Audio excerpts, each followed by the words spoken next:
A Hungria anunciou ontem a retirada do país do Tribunal Penal Internacional no início de uma visita a Budapeste do primeiro-ministro israelense Benjamin Netanyahu, que está sob ordem de prisão da corte. O anúncio foi feito pelo chefe de gabinete do primeiro-ministro Viktor Orbán.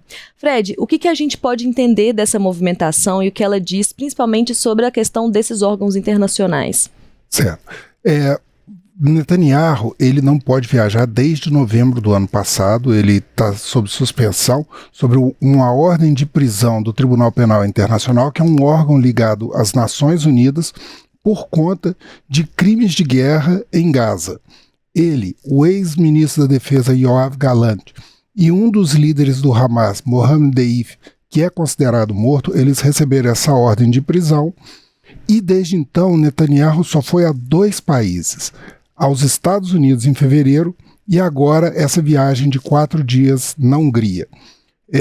O que isso diz? Primeiro, Orbán, ele é um líder populista da Hungria, ele já se envolveu em diversas polêmicas históricas, uma delas em 2015, na época da imigração dos sírios para a Europa, em que a Hungria foi uma ponta distante, inclusive com perseguição aos migrantes, né?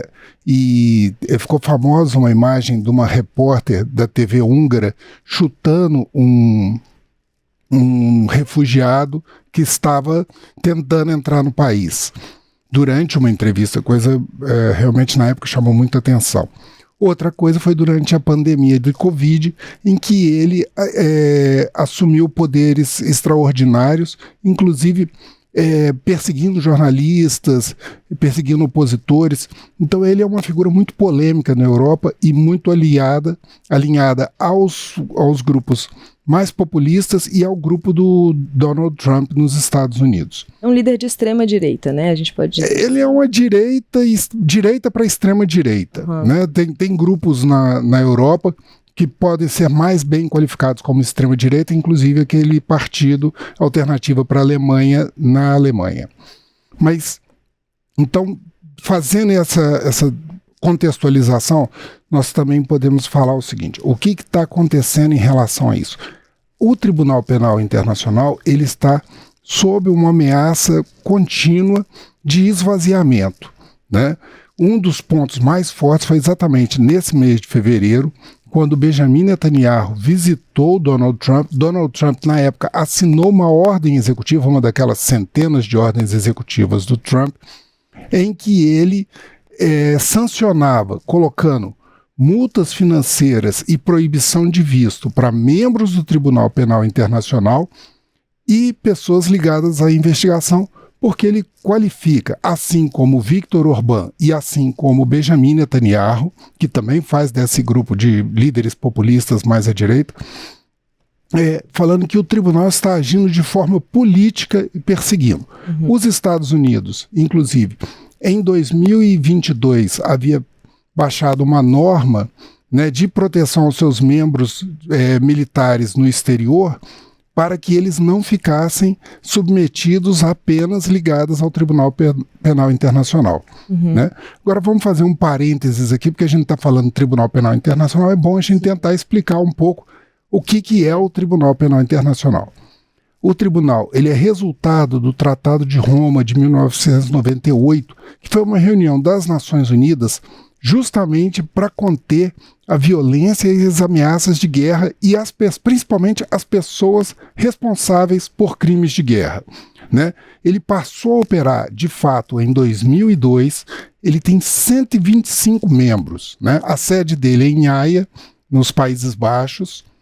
Ele, até hoje, já julgou 32 casos, emitiu 60 mandatos de prisão, tem 21 pessoas detidas, 31 estão foragidas.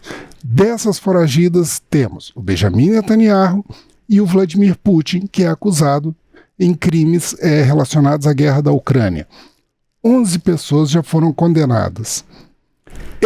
O Tribunal Penal Internacional, ele julga 4 tipos de crimes: os crimes contra a humanidade, crimes de guerra, genocídio e os crimes de agressão. No caso, crimes de agressão ligados a Estados soberanos contra Estados soberanos, líderes de Estados soberanos contra Estados soberanos. não é agressão física, né?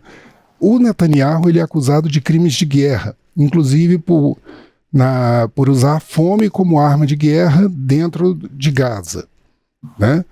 Um caso muito famoso é o do presidente das Filipinas, Duterte, Rodrigo Duterte, que foi preso agora em março, e ele foi levado para uma prisão, que é uma prisão que fica em Haia para presos políticos. Lá antes de ser uma prisão do Tribunal Penal Internacional, era do Tribunal Penal Internacional para os crimes da Iugoslávia. Então uma pessoa que ficou presa lá nessa prisão é o Slobodan Milošević, que era o ditador sérvio, né?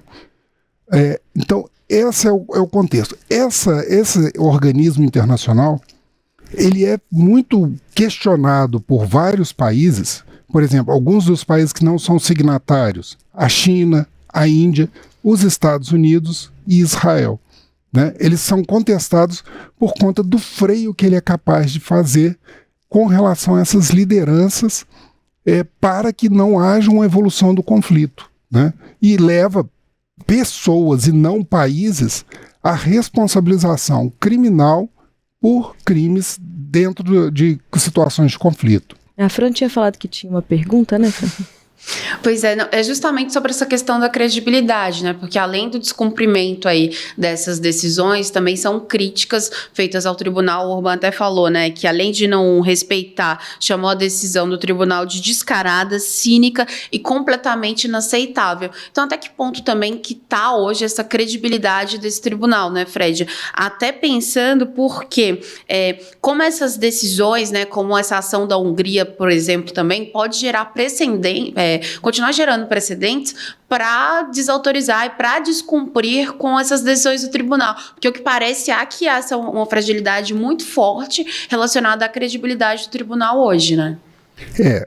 Assim, os tribunais internacionais, eles dependem muito das autoridades nacionais, né? Diferente do judiciário nacional, não existe um órgão coercitivo para aplicação da pena. Não há um sistema policial no direito internacional, né, para aplicação da pena, como a gente tem no direito penal nacional, né? Você não há uma polícia internacional, né? Não há um exército internacional. As forças de paz são longe de ser um exército internacional ou uma polícia internacional para isso. Então, normalmente, as execuções dessas prisões ocorrem no nível nacional, como aconteceu com Duterte. O Tribunal Internacional está sob muita questão, muita pressão, justamente por estar lidando com casos de grande repercussão. Muitos dos casos presos até hoje foram ligados a países africanos, né? Darfur, Congo, Burundi, né? Só que nos tempos mais recentes, ele está se envolvendo em casos muito polêmicos internacionais, como é o caso de Israel, o caso da Ucrânia e, por exemplo, o caso da Venezuela, né? E o TPI é questionado porque, se tem ordens de prisão para Putin e Netanyahu, por que não tem uma ordem de prisão para Nicolás Maduro? Então, há todo um envolvimento em relação a isso. E como eu disse também, há uma pressão desses países que não são signatários para que eles não fiquem expostos a essas prisões. Israel não é signatário e ele questiona essa prisão justamente pelo fato de não ser signatário. Agora, é importante ter um organismo que faça isso, essa contenção dos conflitos e que permita levar a julgamento pessoas, né, responsáveis por isso, né, para que haja uma contenção, né, para que hajam esses líderes saibam que eles têm que prestar contas do comportamento dos crimes que porventura cometam durante o seu governo. Duterte, nas Filipinas, por exemplo, ele foi responsável não por um conflito contra outros países, mas por conta da política extremamente violenta dele de repressão ao crime, que levou à morte de 6.000 pessoas, muitas vezes sem qualquer julgamento, apenas no ato da prisão, né? Então é uma situação muito tensa, muito delicada e que a comunidade internacional precisa intervir. Agora, você tem grupos muito fortes. O Donald Trump é um crítico muito ferrenho do Tribunal Penal Internacional. E essas contenções é isso que eles tentam evitar. Essa situação atual é uma situação exatamente disso. É uma situação que começa a pôr...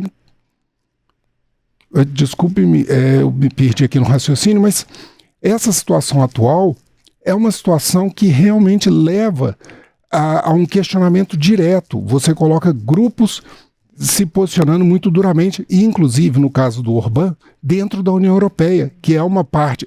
todos os países da União Europeia são signatários do TPI, né? E é um momento em que não só a Hungria, mas, por exemplo, o Friedrich Merz, que é o novo primeiro-ministro chanceler da Alemanha, né, ele também já falou que quer a visita de Netanyahu na Alemanha. Então, você tem países que já estão começando a flexibilizar a autoridade do TPI. Então, casos como o de hoje da Hungria, de ontem e hoje da Hungria, são importantes por causa disso. E que trazem luzes justamente para esses conflitos, né, como, por exemplo, a situação em Gaza, que depois do rompimento da trégua, do cessar-fogo, continua evoluindo, né? E muitas vezes ficou em segundo plano diante de outras informações do cenário atual, por exemplo, todas essas discussões que nós estamos acompanhando todos os dias das tarifas nos Estados Unidos. A gente tem uma situação em que essas pessoas, né, que estão sofrendo crimes por governantes, enfim, por pessoas em posições de poder de países vizinhos, enfim, ou dos próprios países, né, como é o caso do Duterte, elas contam apenas com esses dispositivos internacionais para ter ali um mínimo de garantia, de segurança de que a sua vida vai ser respeitada, de que vai haver alguma punição contra, né, os seus malfeitores. Então, quando você expõe esse tipo de fragilidade, você gera uma insegurança social, muito grande, né? Quando você tem uma situação de conflito como em Gaza, por exemplo, e há um entendimento, enfim, uma série de mortes e esse entendimento de cometimento de crimes, que ele acaba ficando ali inimputável quando você não tem uma corte internacional, um acordo internacional realmente forte que vá garantir o cumprimento dessas medidas. Infelizmente é uma perda, né, Fred, assim, para a gente encerrar aqui. Sim. É uma perda e é importante que a gente mantenha as instituições fortes. Né? Não é a única instituição internacional hoje sob ataque, né? Mas é importante que a gente mantenha essas estruturas para que a gente tenha um mundo mais pacífico.